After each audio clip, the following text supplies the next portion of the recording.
Hey guys, we're going to go ahead and do our install of the Jeep JK front sway bar kit. For our purposes today, we're going to use a lift just to make it easier to film for you guys. But in reality, you can do this in your garage or in your driveway. The first thing we're going to do is we're going to remove these two bolts here and here for the sway bar mount.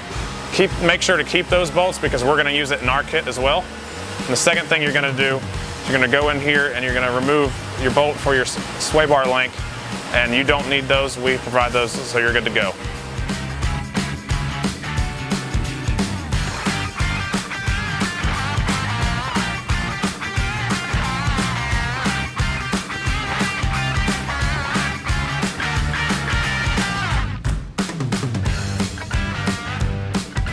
So we're going to go ahead and mount the front bracket for the front left of the Jeep JK.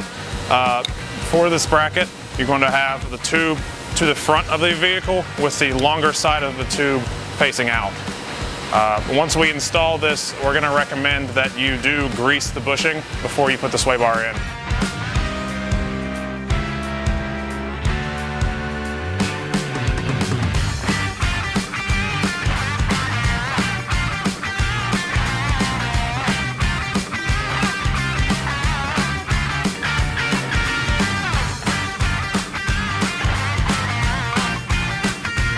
Once you have your brackets installed, make sure that you're going to torque them to your factory torque spec. And before you put it in your sway bar, make sure you grease this bushing as well, otherwise it may squeak or wear out early. Now that we've got our sway bar in, we're going to go ahead and put on the first sway bar arm. All you have to do is just slide it onto the splines and get it flush here.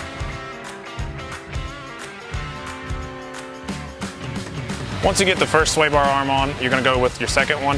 And when you're doing this, you got to make sure that you got the splines lined up with the other bars so you don't have any uneven wear.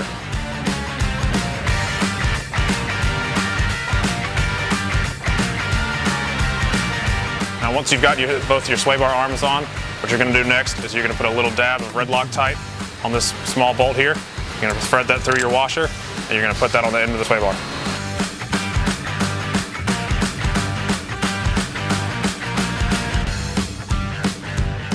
Now once you get the bar bolts in finger tight, you're going to want to use a ratchet and give it quarter turns on alternating sides to make sure that the bar stays centered on the splines.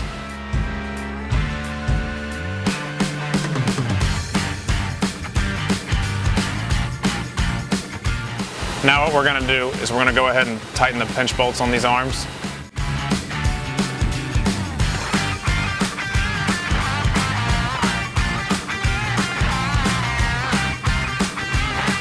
After we got the pinch bolt installed, we're going to go ahead and get our links kits going on. We're going to make sure that the washer is on the inside and it's going to go against the actual arm itself.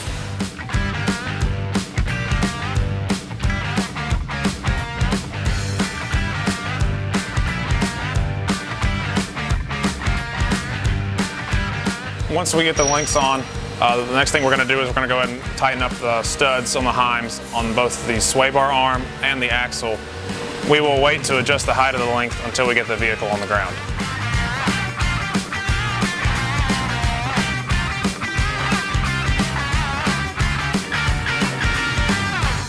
Once the vehicle is on the ground, we're going to go look at our links and we're going to loosen up our jam nuts on both sides